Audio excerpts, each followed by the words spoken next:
Madame, Monsieur, bonsoir. Et ravi de vous retrouver pour votre rendez-vous hebdomadaire sur la brèche. C'est un universitaire que je reçois pour vous aujourd'hui. Le docteur Rassabelga Seydou Ouedraogo, enseignant-chercheur à l'université Ouaga 2, est l'invité de ce dimanche. Chercheur postdoctoral à l'université de Princeton aux États-Unis, également chercheur postdoctoral à l'université d'Oxford en Angleterre, le docteur Rassabelga Seydou Ouedraogo est cofondateur et directeur exécutif de l'Institut Free Afrique. Docteur Ouedraogo, bonsoir. Bonsoir, M. Koulibaly. Et merci beaucoup d'avoir accepté notre invitation. C'est moi qui ai l'honneur d'être invité par vous. Nous sommes ensemble pour décrypter, commenter, analyser l'actualité nationale et internationale. Le temps de l'émission, c'est 1 heure, un peu moins maintenant parce que nous sommes légèrement en retard sur notre chronogramme. Et toujours est-il que je voudrais que l'on commence, c'est une tradition sur la brèche, par quelques questions d'ordre personnel. Et dans votre cas, ce que je voudrais savoir, c'est que devient le docteur Rassabelga Seydou Ouedraogo, qu'on a beaucoup vu dans l'espace public et dans l'espace médiatique sous la transition et qui a aujourd'hui quelque peu, je dirais, disparu des radars. Merci beaucoup de l'intérêt, mais au fond, je n'ai pas disparu, je suis là, je continue mon métier. Il y a quelque chose qui n'est pas perçu par tout le monde, qui est que l'année des transitions, où il y a eu effectivement beaucoup de visibilité sur l'Institut de recherche que j'ai l'honneur de diriger, Free Afrique, nous a donné beaucoup d'intérêt, beaucoup de présence dans la presse. Mais en réalité, les choses semblent se normaliser. Nous avons moins de sollicitations de la presse, d'abord. Donc, si vous ne nous invitez pas, on ne vient pas. Et deuxièmement, il faut dire que l'année de transition est une année exceptiennelle. Donc, nous avions un rythme de production qui était très soutenu. Et maintenant, on repart sur un rythme beaucoup plus normal. Mais nous continuons à travailler. Nous avons sorti un rapport en janvier 2018 sur les crises, la gouvernance sociale, les crises, notamment les grèves, la gouvernance sécuritaire, notamment les attentats, le défi terroriste, mais également la gouvernance économique, la lutte anticorruption. Nous continuons de travailler. Dans quelques jours, nous allons sortir un rapport sur la gouvernance du secteur de l'électricité, la crise énergétique. Donc, on continue de faire notre travail. Et puis, je continue d'avoir le bonheur de continuer à être enseignant-chercheur à l'université de Ouaga 2 et de pouvoir avoir aussi des collaborations avec d'autres universités dans le monde comme celle que vous avez citée. Alors, de la transition politique, je voudrais justement qu'on en parle. Et des critiques que cette transition aussi aujourd'hui. On vous considère quelque part comme un acteur de cette transition-là. Est-ce qu'aujourd'hui, vous avez le sentiment quelque part d'avoir failli? Bon, je ne sais pas ce que vous appelez être un acteur de la transition. Nous, ce que nous avons compris après l'insurrection, c'est qu'il y avait une sorte d'intermède, une fenêtre historique qu'il fallait occuper de façon intense pour essayer d'obtenir les meilleurs résultats possibles de cette période. Je considère par exemple que Free Afrique a pris une grande part à l'élaboration de la charte de la transition. Je considère que Free Afrique a pris une part très importante dans le nouveau code minier qui a été voté sous la transition. Nous avons également joué de tout ce qui était possible comme pression pour que la loi anticorruption portée par le RENLAC soit adoptée. Elle a été adoptée. Et personnellement, j'ai eu la charge de conduire la rédaction des rapports et du rapport général de la Commission de la réconciliation nationale et des réformes. Le rapport est fini. On a écrit 900 pages en 7 mois. On a adressé des recommandations à toute la société, dans tous les secteurs de la société. Moi, je considère que j'ai fait mon job d'intellectuel qui consistait, de mon point de vue, à regarder sous l'analyse de nos travaux de recherche, à moi et à mes collègues de l'Institut, qu'est-ce qui était important à tirer comme sonnette d'alarme dans le pays. On a essayé de faire ce travail. On n'a pas eu gain de cause sur toute la ligne. On a obtenu des choses intéressantes comme la dissolution des RSP. Ça, c'est des acquis de mouvements citoyens auxquels nous avons participé. Donc, je considère qu'on a fait ce qu'on a pu faire, mais je garde, c'est vrai, un grand regret. Je considère qu'un dossier que nous avons porté depuis le départ, sur lequel on n'a pas eu gain de cause, était le dossier le plus important. C'est celui de la criminalité en matière économique et foncière. Nous avions expliqué dès le départ que la période de la transition étant très courte, il fallait qu'on se mobilise de façon stratégique sur des sujets importants, des sujets qui peuvent produire des effets de levier. En d'autres termes, des sujets qui, quand on les gagne, on change le pays. Et pourquoi nous pensions qu'il était important de travailler sur la justice immobilière et foncière? Parce qu'on a un énorme problème d'impunité économique dans notre pays. Et il se trouve que dans notre pays, il n'y a personne qui soit riche sans accumuler dans la terre, dans le foncier ou dans des bâtiments. Et il se trouve qu'il n'y a pas de bâtiments sans papier en principe.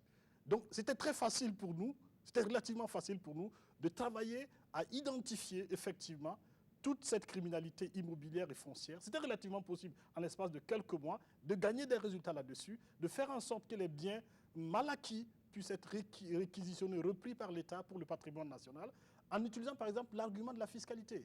Il y a beaucoup de patrons de l'ancien régime, j'imagine du régime actuel également, qui ne payent pas leur fiscalité sur les biens immobiliers, sur les propriétés foncières. C'était une arme qu'on aurait pu utiliser, mais malheureusement on n'a pas été en mesure ensemble de se mobiliser par ce que je peux appeler les forces de changement autour de cet objectif. Mais finalement, on allait sur d'autres agendas. Certains sont allés demander la baisse du prix du carburant, ils l'ont obtenu. D'autres ont demandé la baisse, l'augmentation des salaires ou des statuts de fonctionnaires, ils l'ont obtenu. D'autres ont demandé la restructuration de l'État par le train de vie de l'État, ils l'ont obtenu. Mais ce ne sont pas des réformes, me semble-t-il, qui structurellement changeaient un pays. Ça, c'est la réserve que oui, mais est-ce que vous avez le sentiment que les groupes de pression ou les forces qui avaient des intérêts économiques très importants dans ce secteur-là ont été quelque part plus forts que vous? Je ne pense pas qu'ils aient été... On a été moins intelligents collectivement, il faut le savoir. Nous avons été moins intelligents collectivement, c'est ce qu'il faut considérer. Je considère que si vous allez juger un gouvernement comme celui de la transition à l'aune des individus, des personnes ou des personnalités qui étaient dans ce gouvernement, vous avez faux. Parce qu'aujourd'hui, moi, je considère que si, dans notre situation actuelle, s'il faut attendre du gouvernement, tout, on est foutu. Parce que sur les enjeux principaux, moi, je considère que notre gouvernement n'est pas là. Par contre, comment la société se mobilise, l'ensemble des acteurs stratégiques de la société se mobilisent pour nous permettre de distinguer ce qui est essentiel de ce qui est secondaire. Et que sur l'essentiel, nous puissions faire bloc comme un seul homme pour obtenir des gains. C'est ça qui était important. Et c'est ça qu'on a obtenu sur le RSP, parce qu'il y avait un ensemble d'acteurs de la société civile qui étaient mobilisés contre le RSP, y compris jusqu'aux syndicats.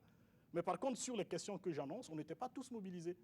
Par contre, sur d'autres sujets moins importants, il y a eu des mobilisations. Par myopie politique, par calcul, par intérêt, qu'est-ce qui s'est passé? Pourquoi est-ce que cette mobilisation n'a pas été possible? Il y avait tout cela. Il y avait des calculs égoïstes de la part de certains d'entre nous. Il y avait des positionnements pour avoir des postes de certains d'entre nous.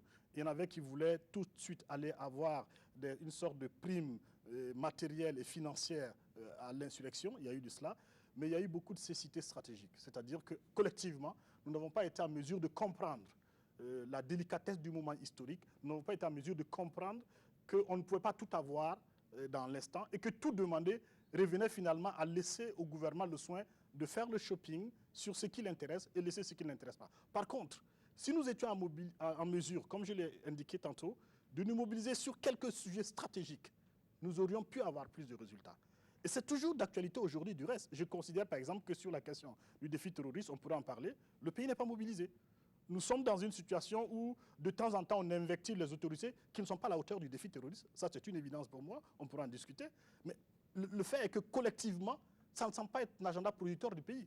Où sont nos hommes d'affaires qui en font un problème important? Pourtant, ça les impacte de façon fondamentale. Où sont les syndicats qui en parlent? Pourtant, il y a des enseignants au Nord qui n'arrivent pas à enseigner. Pourtant, il y a des préfets qui sont assassinés. J'espère qu'on pourra en parler. Pourtant, on est dans une situation économique qui recule en lien avec cette situation du terrorisme. Où sont les intellectuels de ce pays, qui nous permettent de comprendre que l'enjeu du défi terroriste est inédit, que nous sommes dans une situation exceptionnelle et que par conséquent, on doit pouvoir se mobiliser sur cet enjeu majeur-là. C'est cela qu'il s'agit. Est-ce qu'il aurait fallu, je dirais, prolonger la transition, tout simplement? Non, parce que je considère que même si on prolongeait la transition, on allait prolonger ces bagarres d'agenda secondaire. Il faut bien comprendre que ce qui est arrivé après l'insurrection, c'est un compromis. C'est un compromis qui visait à faire en sorte qu'on sorte de là, qu'on reprenne l'ordre constitutionnel, mais on n'avait pas les conditions fondamentale pour dire, OK, on change tout et tout de suite. La preuve, c'est que le même personnel politique qui était là, était encore le même personnel politique qui était tenant de la transition en arrière-boutique. Ce qui a été obtenu, c'est des résultats de réformes. C'est des réformes qu'on a su impulser. Là où on a pu les impulser, ça a été de très bonnes choses sur les réformes fondamentales. Je considère que la loi anticorruption est une réforme fondamentale. Le code minier est une réforme fondamentale de la transition. Mais il faut aujourd'hui faire en sorte qu'on ait le bénéfice de toutes ces lois-là, de toutes ces réformes qui ont été faites. Donc, la mise en œuvre concrète du code minier, la mise en œuvre ambitieuse de la loi anticorruption sont des agendas importants aujourd'hui, encore une fois, qui malheureusement, vous comprenez, quand vous regardez la société civile, les syndicats, les politiques eux-mêmes, de l'opposition comme de la majorité, sur ces deux enjeux dont je viens de vous parler, les gens ne sont pas très mobilisés. Alors, ce jeudi, il y a un hommage qui a été rendu à Michel Kafando, l'ex-président de la transition, qui a reçu une fresque, en tout cas, d'une artiste plasticienne, pour qui, en tout cas, l'ancien dirigeant de la transition, qu'il a voulu, en tout cas, elle a voulu faire passer à la postérité. Pour elle, Kafando, c'est un symbole d'équité et de justice. Là, je cite ces termes. Et en tout cas, elle estime qu'il incarne cette équité, cette justice-là à ses yeux. La cérémonie s'est déroulée au Sénat devant un parterre de personnalités, en tout cas importantes de ce pays. Est-ce que vous participez à cet hommage-là? Non, je ne suis pas allé. J'ai vu ça brièvement à la télévision nationale. Moi, je ne regarde pas la télé, mais pour préparer votre émission, je suis allé regarder 2-3 choses pour l'actualité. J'ai vu ça. Bon, je n'ai pas de commentaire à faire. Tout ce que je peux dire, c'est que l'œuvre artistique donnée de ce que j'en ai vu n'est pas de mon goût. Donc, je ne commande pas davantage. Bon, toujours est-il que cet hommage ne fait pas l'unanimité au sein d'une partie de l'opinion qui estime notamment que Kafando a été un personnage plutôt clivant, qui a semé la zizanie dans l'armée, qui a divisé les Burkinabés. Il lui est également reproché d'avoir, dans des discours jugés, en tout cas populistes, surfé sur la vague notamment de l'insurrection, alors que lui-même serait tout sauf un insurgé. Qu'est-ce que vous attendez de moi? Que je commande cela? Non, moi j'ai eu mes points de divergence avec le président Kafando, pas personnel, mais en tant que militant des causes de réformes importantes sous la transition. Il y a eu des moments où il a pu avoir des points de vue qui venaient de notre part, pas forcément directement. Et il y a eu des choses qu'il a faites qui me paraissaient faire sens. Il y a eu des symboles qui ont été ratés, comme quand on l'a extirpé de la prison du RSP. Il est allé où vous savez, ce n'était pas, me semble-t-il, symboliquement quelque chose de bien. Mais je considère que ce n'est pas un débat. Enfin, ce n'est pas un débat qui m'intéresse aujourd'hui. Les historiens écriront ce qu'ils ont à écrire. Le recul historique donnera le temps, la sagesse aux uns et aux autres de comprendre qu'est-ce qui est arrivé, qui a fait quoi, qui n'a pas fait quoi. Alors, nous sommes déjà en plein dans l'analyse critique de l'actualité. Je voudrais que l'on aborde la création de la Sikobo ou du Sikobo, je ne sais même pas trop. En tout cas, Sikobo pour Sikasso Korogo Bobo, qui est une zone économique spéciale qui a été donc portée sur les fonds baptismaux dernièrement donc au Mali. Donc, il s'agit de créer un espace de développement, en tout cas concerté, dans cette zone-là. Est-ce que vous y croyez? D'abord une chose, qu'est-ce qu'une zone économique spéciale? Une zone économique de cette nature? C'est simplement la mobilisation d'instruments de politique économique pour créer des conditions favorables dans une géographie précise pour atteindre son essor au profit d'un pays ou de plusieurs pays. Ça peut être une fiscalité incitative, ça peut être un code d'investissement beaucoup plus incitatif, ça peut être un corridor douanier arrangé, ça peut être des investissements publics en infrastructure qui permettent à cette zone d'avoir des facilités économiques très importantes. Donc c'est cela une zone économique. Ce qui s'est passé, c'est que ces trois pays ont mis en place ce triangle que je pourrais appeler le triangle Sénoufo et assimilé. Le triangle du Balanfon, ça s'appelle aussi le comme triangle ça, du d'un point de Balanfon vue culturel. Absolument, qui est mieux indiqué que le triangle Sénoufo, en tout cas qui comporte le peuple Sénoufo ou d'autres peuples, qui sont effectivement écartelés par ces frontières coloniales qui nous sont héritées de cette période coloniale, donc, mais qui peuvent effectivement organiser cette zone harmonieuse d'échange. Je voudrais indiquer que sur le principe, c'est une bonne chose. Et du reste, l'une des villes les plus gagnantes dans ce projet pourrait être Bobo-Dioulasso, parce que c'est la plus grande ville de ce triangle du Balafon, première chose. Et deuxièmement, ça ne se sait pas beaucoup, mais Bobo, c'était la deuxième ville de l'Afrique de l'Ouest francophone en 1950. Loin devant Ouagadougou et bien entendu devant Abidjan, après Dakar. Vous comprenez? Et Bobo, en 1950, c'était de l'ordre de comparaison de Bobo et Ouagadougou, c'était 3 contre 1. 3 pour Bobo, 1 pour Ouagadougou. Donc, et ce qui explique ce recul de la ville de Bobo-Dioulasso économiquement, la région de Bobo-Dioulasso économiquement, il y a plusieurs causes, mais pour rester sur le sujet, il y a le recul de l'ambition régionale, de la dimension régionale de la ville de Bobo, qui était à l'époque un carrefour commercial, un carrefour administratif, politique très important dans ce triangle du Balafon et au-delà. Donc, si on a un tel projet pour une ville comme Bobo, ça peut permettre de repositionner un tant soit peu Bobo-Dioulasso, de redonner un minimum de dynamisme économique à la ville. Mais si vous regardez dans le détail, vous êtes choqué par 2-3 choses. La première, c'est laquelle? Parce que le diable se cache toujours dans les détails. Absolument. Et moi, je suis chercheur, c'est mon travail que de regarder, y compris les détails. Dans le détail, vous vous rendez compte d'une chose, que le Premier ministre malien, y compris lui-même, de façon officielle le dit, les études qui doivent déterminer même le périmètre géographique ne sont pas terminées. Alors pourquoi on fait une campagne pour lancer, faire de grandes déclarations pour dire que la condition de ces populations va être changée bientôt? Parce qu'il y a des élections bientôt au Mali. Donc c'est vraiment une déclaration populiste comme il en existe chez nous ici, en Côte d'Ivoire, en lien avec le fait qu'il y a des élections au Mali. Le deuxième détail qui n'est pas un au fond, c'est la dimension du projet. C'est une ambition qui ne vole pas haut. Il s'agit d'injecter 44 milliards. Qu'est-ce que 44 milliards pour un espace aussi grand? 44 milliards dédiés au seul secteur de l'électricité pour cette géographie ne suffit pas à traiter durablement la question du délestage électrique. Donc c'est pour vous dire qu'on est loin de ces ambitions. Par contre, je suis panafricaniste. Je considère que l'Afrique souffre de son saucissonnement. Nous avons plus de 1200 ministres en Afrique qui gèrent de petits États fragiles dont les dimensions économiques sont insignifiantes pour jouer dans le concert des nations.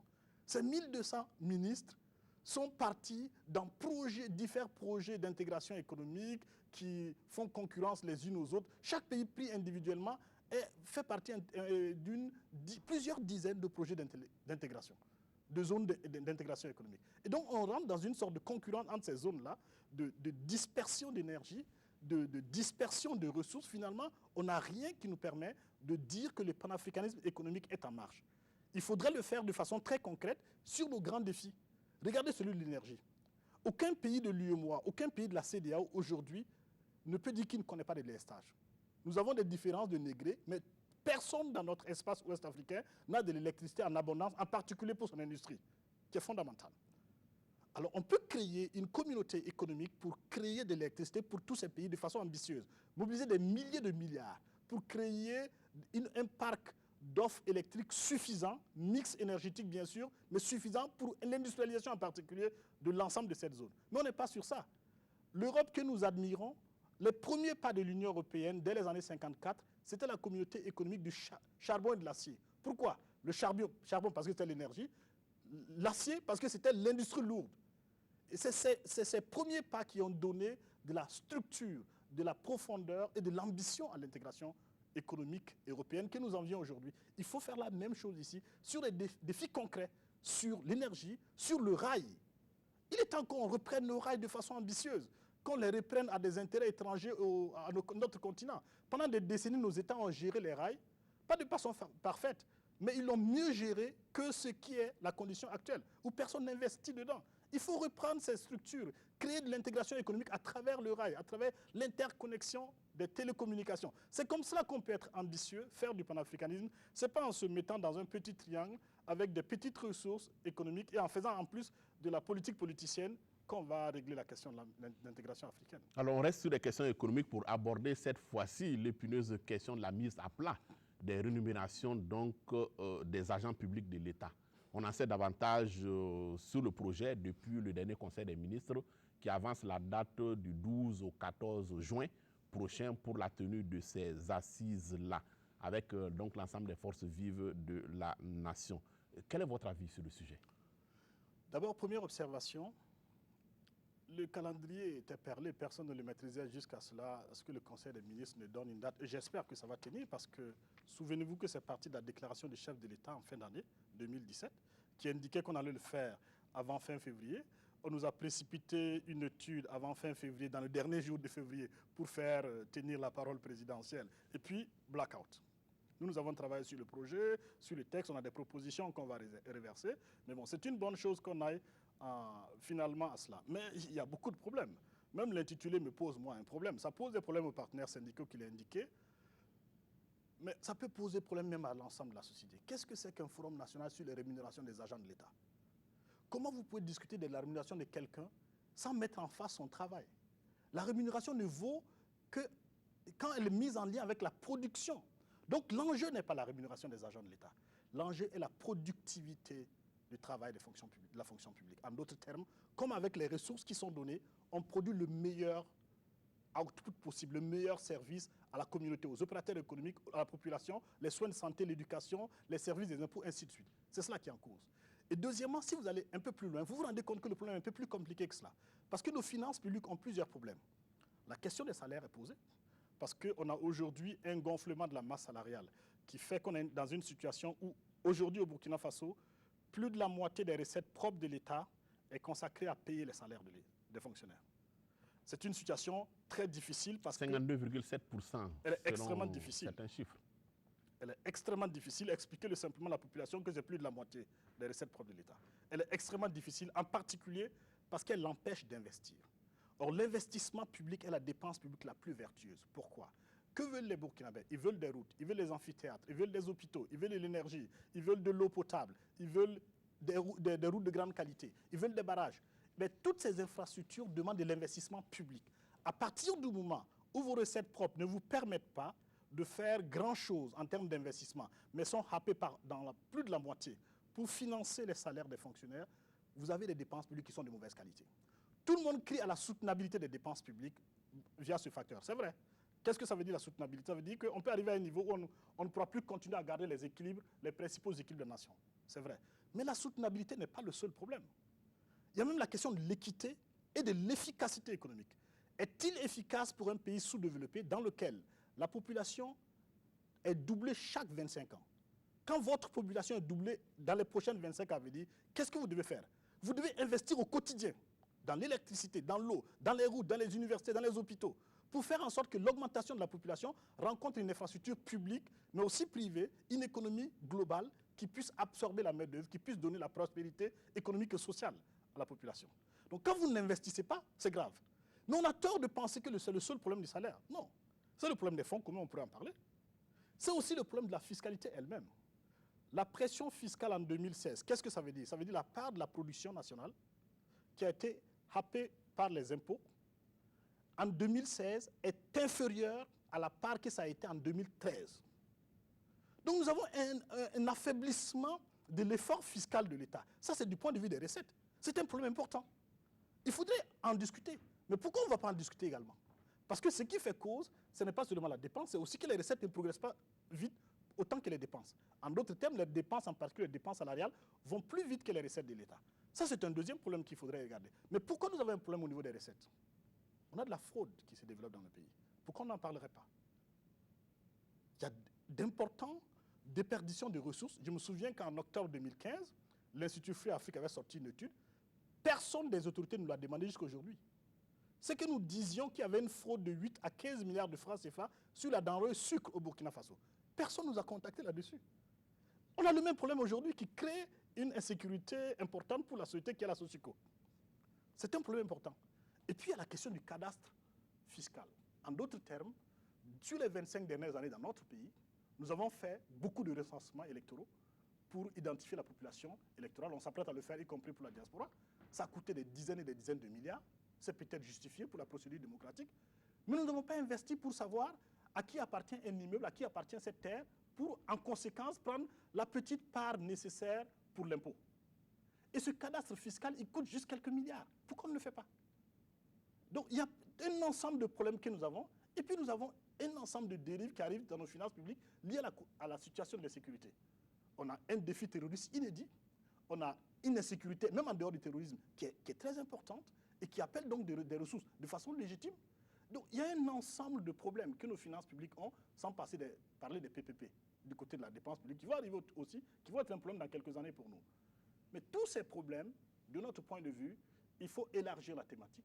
Il ne faut pas l'appeler simplement la rémunération des fonctionnaires. Pourquoi? Sinon, ils ont raison, les syndicats, de se braquer. Parce qu'ils vont dire, nous ne sommes pas la seule composante de la dépense. C'est la dépense la plus importante, les salaires, mais ce n'est pas la seule. Il y a le train de vie de l'État, il y a ces V8 illégitimes que nos gouvernements achètent, qu'on ne devrait plus acheter. Il faudrait mettre ça dans les principes et faire en sorte donc que cette conférence à venir soit une conférence sur les finances publiques et la productivité des administrations. En d'autres termes, quels sont les services attendus des magistrats qu'on a augmentés et qu'ils rendent à la société? Quels sont les services attendus du prof d'université que je suis et que je rends à la société parce qu'on m'a augmenté? Ainsi de suite, ainsi de suite. C'est cela l'idée. Si on braque la question des salaires, des seuls salaires, on ne pourra pas traiter le problème. C'est vrai que le débat aujourd'hui est posé à choc sur la question notamment des fonds communs. Quelle lecture vous avez par exemple de cette affaire? Il s'est passé des choses extrêmement graves dans notre pays. Il s'est passé que nous avions un système qu'on a appelé grosso modo un système d'incitation au travail, des on va dire en gros des régies de recettes de l'État, que ce soit au trésor public, aux impôts et à la douane, qui étaient majoritairement pour les impôts, les douaniers par exemple, un reversement de pénalités qu'ils infligeaient à des agents indélicats, à des opérateurs économiques, des privés qui étaient en retard ou d'une manière ou d'une autre qui avaient des pénalités à payer. Nous avons changé ce système. Ce qui s'est passé, c'est un changement radical. Désormais, ce n'est plus comme cela.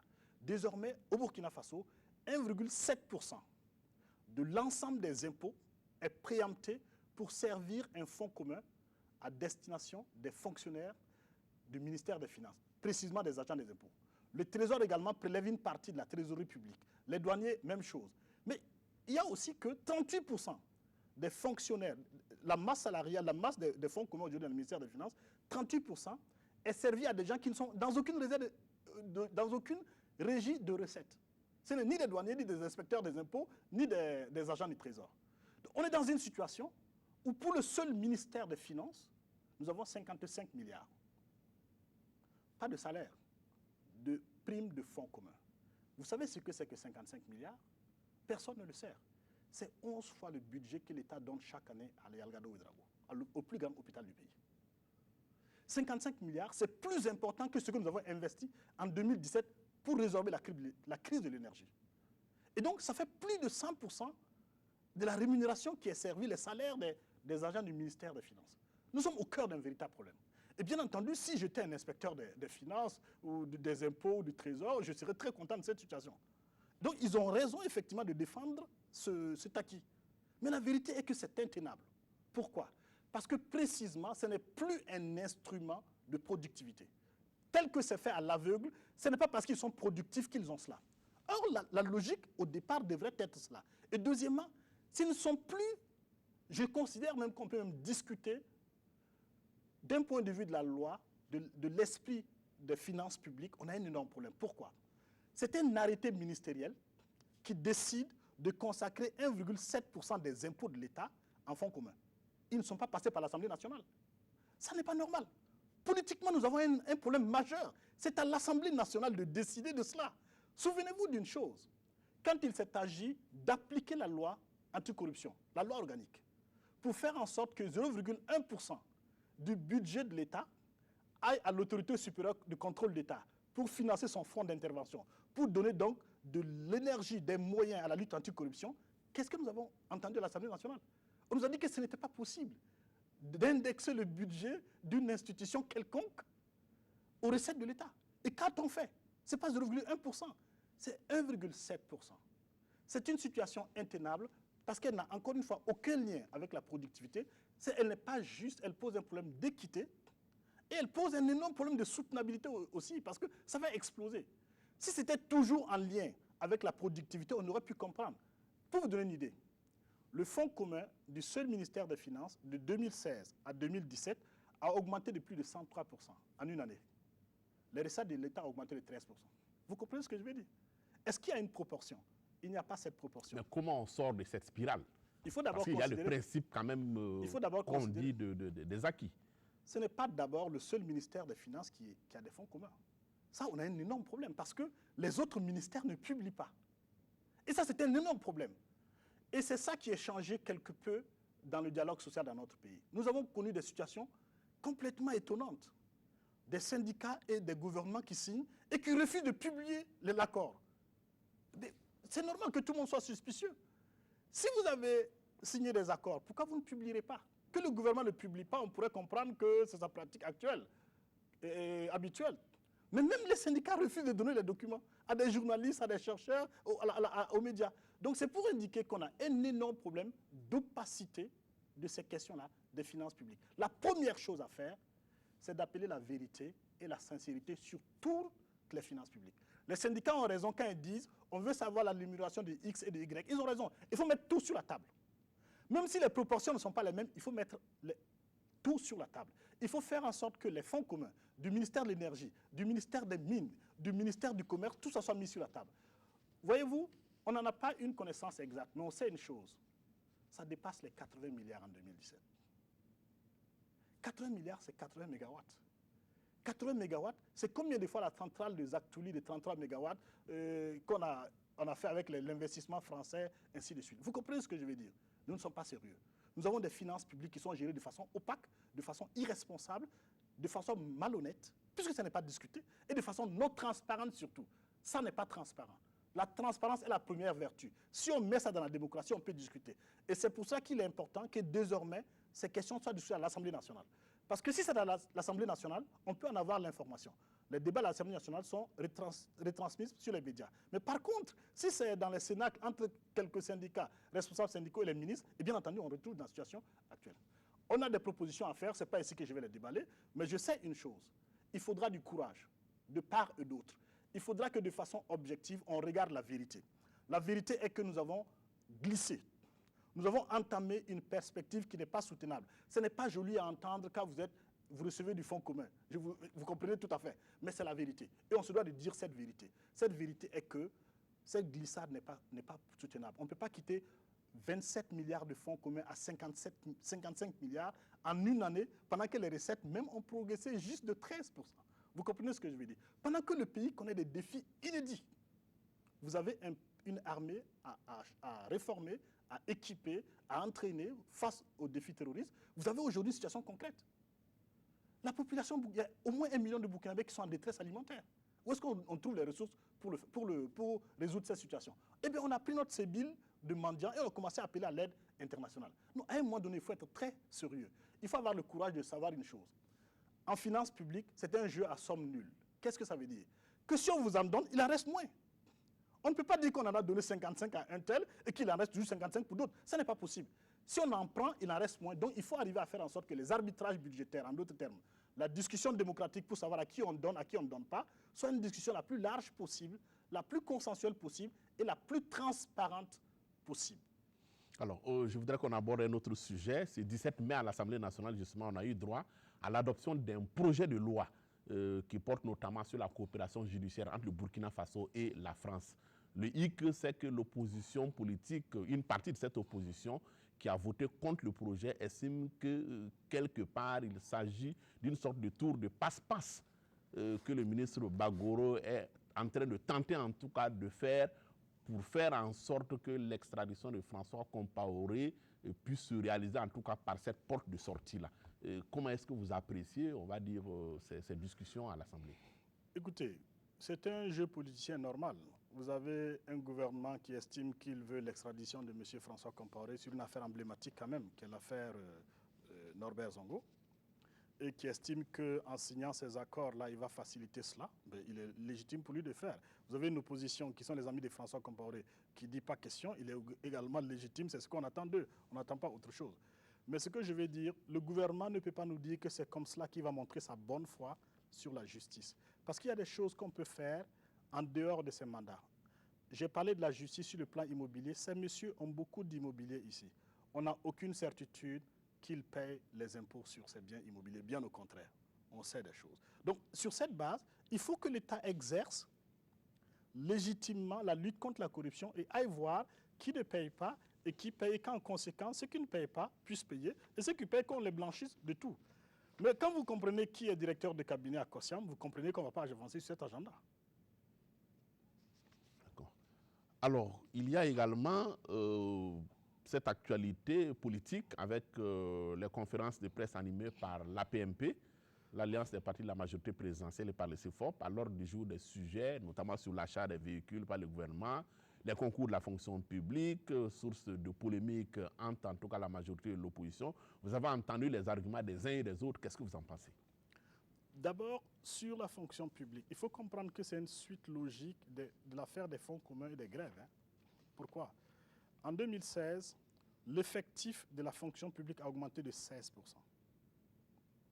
En 2009, ça a augmenté de 9%. Si vous augmentez les effectifs et que les salaires augmentent, vous faites le calcul, c'est très facile. Et que les recettes ne suivent pas, à un moment donné, vous n'arrivez plus à tenir. Et le gouvernement a pris une option, c'est de ne pas recruter beaucoup. Et c'est pour ça qu'on a réduit le nombre de postes ouverts de 40%. C'est une décision très importante qui doit être discutée dans la démocratie.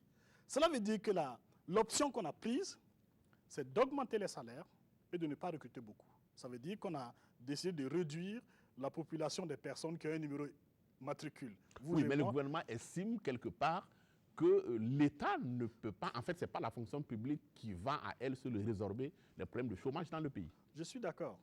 Et c'est pour cela que ce qui est le plus important, c'est la productivité des administrations publiques. En d'autres termes, quels sont les services que les administrations publiques rendent au secteur privé et à l'ensemble de la société pour que l'ensemble de la société puisse libérer son génie et développer des initiatives économiques qui puissent créer de l'emploi. Mais le fait est que c'est le gouvernement lui-même qui a concédé des augmentations qui font qu'aujourd'hui, ce n'est pas tenable. Il faut qu'il l'assume. Vous comprenez ce que je vais indiquer? Parce qu'on est dans une situation, certes, où on a connu des grèves inédites. En 2017, on a connu beaucoup de grèves. Le niveau de grève en 2017 est inégalé dans l'histoire depuis la Haute-Volta. On a connu 68 grèves et sittings, de façon inédite. Bon. Le gouvernement a accédé à certaines revendications. Du reste, vous pouvez constater, hein, les syndicats n'ont jamais gagné autant de victoires que sous ce gouvernement. Mais cela a des conséquences. La vérité est qu'aujourd'hui, si on veut continuer à recruter les mêmes effectifs, ça va exploser. Donc on est au cœur d'un choix de politique économique qu'il faut expliquer aux gens. Le tête-à-tête entre le gouvernement et les syndicats nous a conduits dans une situation de finances publiques où on ne peut pas recruter davantage aujourd'hui. Il faut avoir le courage de le dire, de l'assumer ou de changer la donne. Ça, c'est la première chose sur la fonction publique. Du reste, vous avez vu que les grèves ne s'arrêtent pas. Demain, ça continue. Il y a 5 jours de grève. 5 jours de grève au niveau des finances. Au niveau de l'administration financière. Et vous essayez de comprendre pourquoi. Nous, on a fait un travail en janvier 2018 pour comprendre pourquoi. On a pensé que c'était la vie chère qui disait cela. En d'autres termes, que le salaire du fonctionnaire n'évolue pas aussi vite que le coût de la vie et que par conséquent, ils sont légitimes à revendiquer. On a trouvé quelque chose de très surprenant, y compris pour nous-mêmes. La vérité, c'est qu'au Burkina Faso, de 2000 à aujourd'hui, le salaire des fonctionnaires, j'ai dit des fonctionnaires, a évolué de plus rapidement que le coût de la vie. Le coût de la vie mesuré par l'indice des prix à la consommation, par la variation de l'indice des prix à la consommation. Maintenant, on s'est posé la question, pourquoi tout de même les gens ont le sentiment d'être pauvres? Et c'est légitime, les fonctionnaires. Ce sentiment est lié à deux choses. La première, c'est qu'on a connu un changement de la structure de la consommation des biens des ménages. En d'autres termes, il est apparu des biens nouveaux dans la consommation des familles. Il y a des gens qui ont un téléphone portable désormais. Le pays est majoritaire à en avoir, qui doivent avoir donc des crédits d'appel, qui doivent donc changer ces téléphones. Ce n'était pas le cas il y a 20 ans. Il y a des gens qui ont accès à Internet et c'est très heureux. Ce n'était pas le cas il y a 20 ans, qui doivent acheter des tablettes pour le neveu, pour le fils, pour la fille, qui doivent acheter des ordinateurs, qu'ils doivent changer, ainsi de suite. Et puis il y a des gens qui dorment sous climatiseur. On est de plus en plus nombreux à dormir sous climatiseur. Même les étudiants qui utilisent des ventilateurs sont de plus en plus nombreux. Donc il y a une montée en gamme dans la qualité des biens de consommation. Et par conséquent, tout ça fait un effet d'insatisfaction dans le pouvoir d'achat. Mais quand vous comprenez que c'est cela le problème, ça ne peut pas être les salaires qui traitent le problème. Pourquoi? Parce que si vous traitez le problème par les salaires, ceux qui n'ont pas les salaires, qui sont majoritaires, que font-ils vis-à-vis de la vie chère? C'est ça l'enjeu fondamental aujourd'hui. Il faut comprendre que quand on régule mieux le secteur des télécoms, qui fasse en sorte qu'on ait un appel qui corresponde réellement à ce qu'on paye. Parce que vous voyez ce que ça donne aujourd'hui. Vous appelez, vous n'entendez pas la personne et on vous coupe quand même de l'argent. Vous payez de l'Internet, ça ne marche pas, on vous coupe quand même de l'argent. Tout ça, ça fait partie de la lutte contre la vie chère. Il faut arriver à gouverner mieux ces secteurs-là. Et donc, le fonctionnaire va avoir un pouvoir d'achat meilleur parce qu'il y a cela. Et aussi, l'ensemble de la société va l'avoir. Mais le contenu le plus important de la vie chère, c'est la crise alimentaire. C'est-à-dire, en d'autres termes, la majorité de la population pense que la vie est chère parce qu'elle n'a pas accès à l'alimentation. Il y a des gens pour qui l'alimentation prend plus de la moitié des revenus. Ces personnes qui n'ont pas de revenus et qui voient la vie chère dans l'alimentation augmenter, comment vous voulez qu'elles se débrouillent? Ce n'est pas en augmentant les salaires. Il faut financer l'agriculture. Le budget de l'agriculture ne vaut pas 5% du budget total de l'État burkinabé. Comment voulez-vous créer des conditions d'accès aux produits agricoles, aux céréales, aux fruits et légumes pour les fonctionnaires, mais aussi pour l'ensemble de la société? Voici des problèmes importants que nous avons qui expliquent donc cette évolution importante des grèves liée aussi aux injustices dans la fonction publique. On a une fonction publique qui est un nœud d'injustice. Des gens qui ont le niveau BEPC, qui sont mieux payés que d'autres qui ont le niveau licence, des chauffeurs qui sont mieux payés que des cadres ici, ça pose d'importants problèmes. Et ces inégalités sont en train de s'accélérer. Parce que depuis 2010, depuis les gouvernements de Compaoré en 2010, on a engagé le boulevard des statuts particuliers. Vous faites une grève, on est content de vous, on vous donne un statut particulier, on vous sort donc du régime général. Et cette inflation de statut particulier a créé beaucoup d'inégalités dans la fonction publique. Ça alimente également les grèves. Donc, on a un énorme problème à ce niveau. Mais en définitive, il faut savoir une chose. C'est aussi parce que les grèves sont très rentables aujourd'hui. Pourquoi très rentables? Parce qu'en fait... Rentables pour qui? Mais pour les grévistes. Vous constatez, la chose est simple à constater. Regardez, dans les années 90, il était plus difficile d'organiser une grève qu'aujourd'hui. Pourquoi? Avant d'organiser une grève, un syndicat important comme la CGTB faisait des assemblées générales, et réunissait ses militants, faisait passer des missions à l'intérieur du pays pour mobiliser, pour s'assurer que les piquets de grève vont être sur place. Ça prend des semaines et des semaines. Et puis lancer la grève en sachant qu'on va les réprimer malheureusement et qu'il fallait résister à tout cela. C'était beaucoup de courage, beaucoup d'investissement en temps, en énergie, ainsi de suite. Aujourd'hui, c'est beaucoup plus facile à faire. On peut lancer un mouvement de grève en une semaine. Deuxièmement, dans les années 90, c'était extrêmement difficile d'avoir gain de cause. Aujourd'hui, l'espérance de gain a augmenté. En d'autres termes, la probabilité qu'on accède à vos revendications est plus importante. Et quand on accède à vos revendications, on vous en donne beaucoup. La preuve, les fonds communs sont passés de 27 milliards au seul ministère des Finances à 55 milliards en une année. Donc si vous avez une activité, fût-elle de grève, qui est rentable, pourquoi vous allez arrêter de la faire? Donc c'est ça aussi qui explique. C'est vrai que dit comme cela, les gens peuvent être choqués, mais c'est l'analyse économique qui permet de le dire comme tel. Nous sommes dans une situation où il y a une concurrence entre des plateformes sectorielles qui sont en cours, parce qu'observez une chose, de 2016 à 2017, on n'a jamais connu de grève générale. Ce sont des grèves sectorielles. Quand la santé finit, elle passe le relais à l'éducation, qui passe le relais aux finances, qui passe le relais à la santé ou à la com, et ainsi de suite. Tous les secteurs sont concernés dans une sorte de course de relais, de témoins qu'on se distribue. On a le sentiment qu'on est dans une sorte de... Les mots aussi diraient 4 liards. Vous êtes du Lafon, on dirait en Bamana, Surukulordo. En d'autres termes, dans une situation où chacun se dit, si je mets la pression, je vais avoir mon bout de finances publiques. Et le gouvernement qui devait regarder l'équilibre global semble perdre pied vis-à-vis de cette avalanche de grève. Et donc, dans une situation de faillite de nos finances publiques. Nos finances publiques sont très mal gouvernées aujourd'hui, il faut avoir le courage de le dire. Et on doit repartir vers le bon pied et faire en sorte que la dépense de l'État soit la plus judicieuse possible. Qu'on mette l'argent où on doit mettre l'argent et qu'on ne mette pas l'argent là où ce n'est pas prioritaire, là où ça peut attendre. C'est le plus important. Mais je voulais dire quelque chose sur la rencontre de la majorité. Moi, j'ai été choqué d'entendre qu'un ministre du gouvernement ait dit que le Sahel est sous contrôle. Vous avez entendu cela? Oui. C'est très grave. C'est soit une mauvaise connaissance de la réalité du défi terroriste, ou soit c'est de la démagogie politique ou de la légèreté ou je ne sais quoi, mais c'est extrêmement grave. Le Sahel est sous contrôle de qui? Et puis on a des tribunaux qui ferment. Le Sahel est sous contrôle de qui? Et puis on a plus de 20 000 gosses qui ne vont pas à l'école. Et des enseignants qui n'y vont pas. Des préfets qui sont assassinés. Le Sahel est sous contrôle de qui? On est dans une situation où la politique politicienne ne doit pas s'amuser avec des défis aussi importants qui assaillent la société, qui sont les défis terroristes. Alors justement, c'est la transition pour aborder justement cette question du terrorisme. L'assassinat du préfet de Oursy, vous en avez parlé tantôt, avec la tenue dans la foulée quand même de la première session du Conseil supérieur de défense et de sécurité nationale, sous l'ère en tout cas Kaboré. Le président de Faso a en tout cas décidé de prendre le taureau par les cornes. L'expression est du chef de l'État, qui a taclé au passage ceux qui se délectent des attaques perpétrées contre le pays. Il a appelé les Burkinabés notamment à l'union pour contrer l'hydre du terrorisme. Comment est-ce que vous analysez ces propos du président Kaboré? Permettez-moi d'abord de rendre hommage au préfet. Pourquoi je dois lui rendre hommage sans le connaître?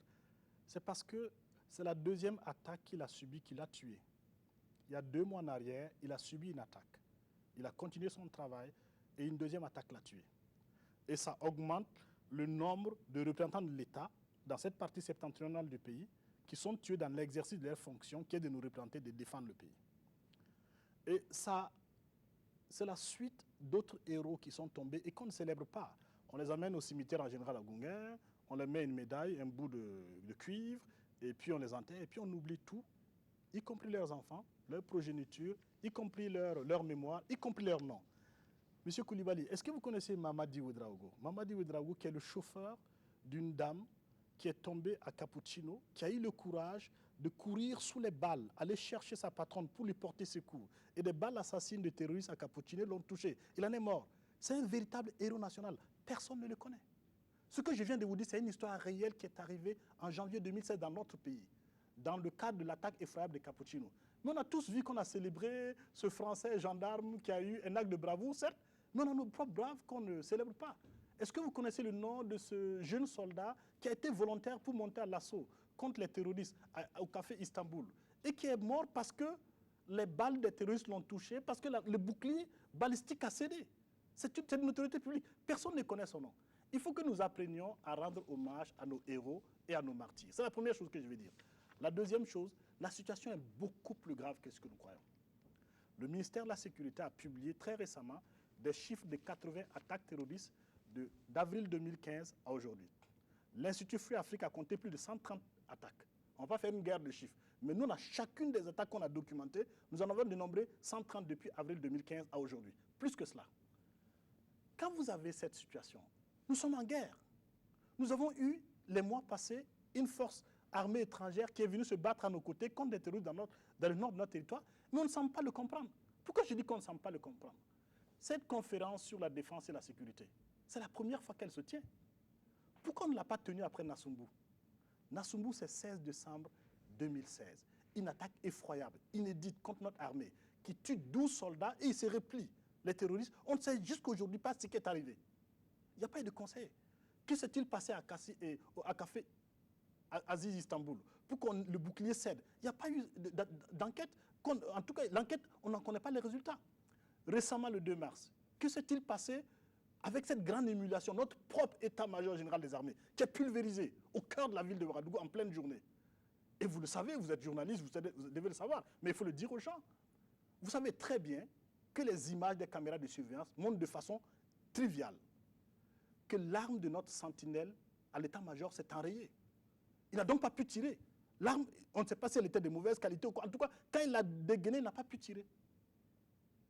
C'est ce que toutes les images semblent montrer. Mais où sont les conseils de défense et de sécurité qui parlent de ces problèmes majeurs-là?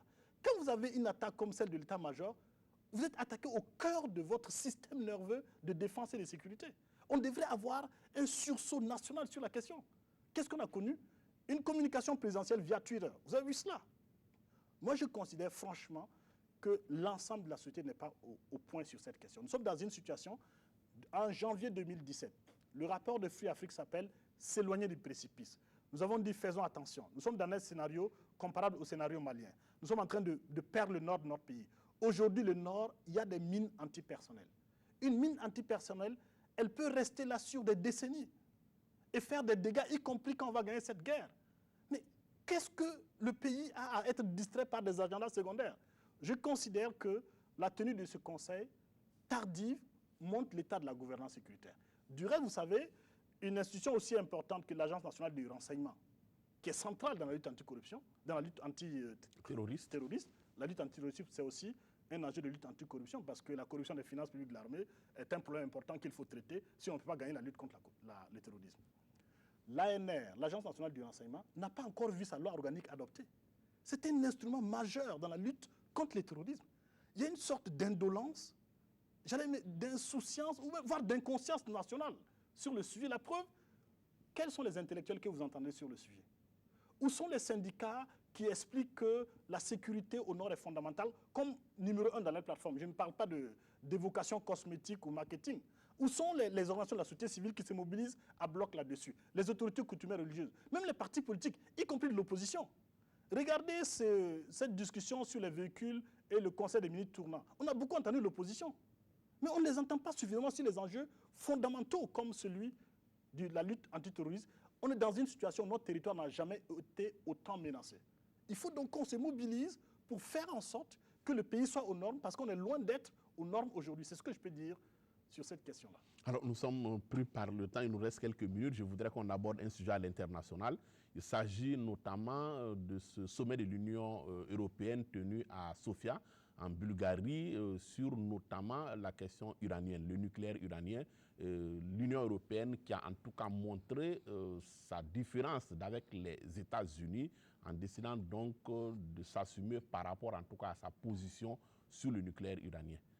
Quel est votre avis sur ce sommet? Rapidement, puisque nous n'avons pas le temps, je vais dire que la situation en Iran nous concerne à plus d'un titre.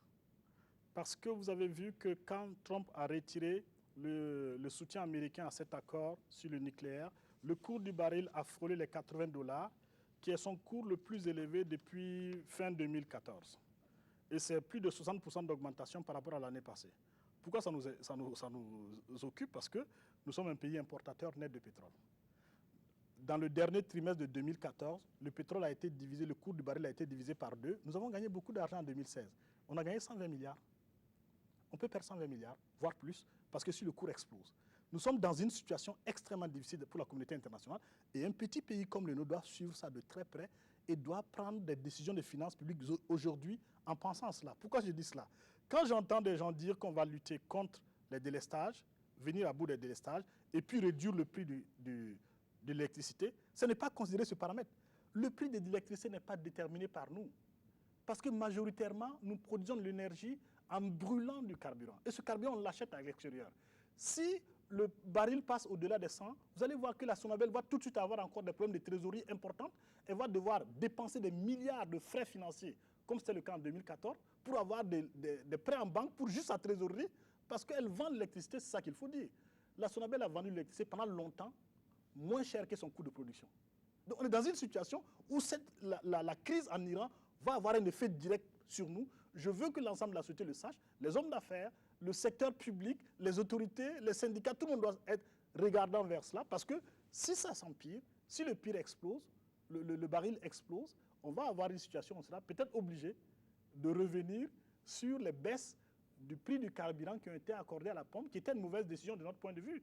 Parce que ces baisses servaient davantage les riches que les pauvres. Il fallait faire des sociétés de transport collectif à Ouagadougou et à Bobo, dans les grandes villes en tout cas, pour faire en sorte que les plus pauvres aient accès à un transport collectif qui les sécurise vis-à-vis du prix du baril, mais également vis-à-vis de la circulation routière, qui est un véritable fléau dans notre pays. Alors, on n'a pas le temps d'aborder le Burundi, mais je voudrais quand même, je m'en voudrais de vous laisser partir sans aborder une autre question. On revient chez nous ici pour parler notamment de la question de la zone CFA. Vous avez beaucoup travaillé sur les stratégies de développement et sur la question de la monnaie, notamment dans l'Union économique et monétaire ouest-africaine. Il y a un débat récurrent sur l'avenir de la zone franc. Quel est l'avis de l'économiste sur ce sujet? Je ne sais pas pourquoi les journalistes ont l'habitude de donner juste une minute pour une question aussi fondamentale. Ma thèse de doctorat portait sur les monnaies banques dans les pays de l'espace UEMOA. Donc vous comprenez que c'est difficile à dire. Donc on vous donne 2 minutes. Voilà. Voici ce que je vais indiquer là-dessus. On a raison d'être beaucoup insatisfait de la zone CFA. Il y a des réformes à faire, des réformes radicales à entreprendre, mais il s'agit de les penser par nous et de les exercer par nous au-delà de toute démagogie. Pourquoi je vous dis cela? Moi, je suis profondément convaincu que dans un espace monétaire où 3 pays au moins ne maîtrisent pas les frontières, le Mali ne contrôle pas le nord de son pays, le Burkina Faso non plus, le Niger non plus, pour rester à ces 3 pays-là, est-ce que la question la plus importante, c'est comment on construit une nouvelle monnaie aujourd'hui? Vous comprenez ce que je veux dire? Il y a un défi majeur, c'est la souveraineté territoriale. Parce que même cette nouvelle monnaie que vous voulez faire, la réforme ou tout ce que vous souhaitez, il faut qu'elle circule sur un territoire. La belle preuve est qu'au Burkina Faso, il y a des territoires où la République n'est plus. Il n'y a plus d'école, il n'y a plus de centres de santé, il n'y a plus de justice. Les préfets, ils sont assassinés. C'est pire au nord Mali, c'est pire au nord Niger. Vous comprenez ce que je veux dire? Ce n'est pas une manière de botter en touche, mais c'est une manière de dire que la priorisation du débat public aujourd'hui me pose un énorme problème. Et ce que je voudrais dire sur le franc CFA pour terminer, qui est la perspective, vous voyez, depuis 2006, dans l'espace UEMOA, les banques les plus importantes sont des banques africaines. En d'autres termes, il s'est passé quelque chose d'extraordinaire, une africanisation du secteur bancaire. Les banquiers africains ont pris le pouvoir au détriment des banques européennes en Afrique. Ils l'ont fait sans crier gare. Ils l'ont fait en travaillant. Faisons la même chose sur la Banque centrale. Faisons en sorte qu'on ait de l'expertise, qu'on ait des propositions authentiques, pas démagogiques. Je donne juste l'exemple d'un de mes amis intellectuels qui était à Paris, qui était à la francophonie, comme vous savez, et qui cassait des sucres tous les jours sur le franc CFA en étant à la francophonie. Vous comprenez? C'est la crédibilité africaine qui est en cause. Il faut qu'on revienne à du sérieux sur ces questions monétaires. C'est des questions qui appellent de notre part un travail sur nous-mêmes. On ne donne pas l'indépendance. On construit son indépendance, on l'arrache. Et on ne le fait pas avec de la démagogie. On le fait avec du courage, en se regardant dans la glace, en se disant que ce n'est pas la France qui est en cause. Si c'est la France qui est en cause, on est foutu. Il faut aller prier, il faut jeûner pour que la France change. Elle ne va jamais changer. C'est nous qui sommes en cause. Notre défaite est liée à notre faiblesse. Elle n'est pas liée à la force des autres. C'est nos faiblesses qu'il faut que nous corrigions, pour qu'on soit plus fort, pour faire en sorte que des pays qui ont parcouru les sentiers du développement en quelques décennies, nous puissions suivre également ces pays, parce que ce n'est pas de la sorcellerie, c'est du travail, c'est de l'organisation, c'est de la stratégie, c'est de l'intelligence collective. Et il faut que nous apprenions à être intelligents collectivement. dans notre pays. Merci, docteur Ouedraogo, d'être passé sur ce plateau. Merci à vous également. Madame, monsieur, on s'arrête là pour aujourd'hui. Merci à vous de nous avoir suivis. Je vous retrouve dimanche prochain, toujours en direct sur la RTB avec notre invité sur la brèche. Bonsoir.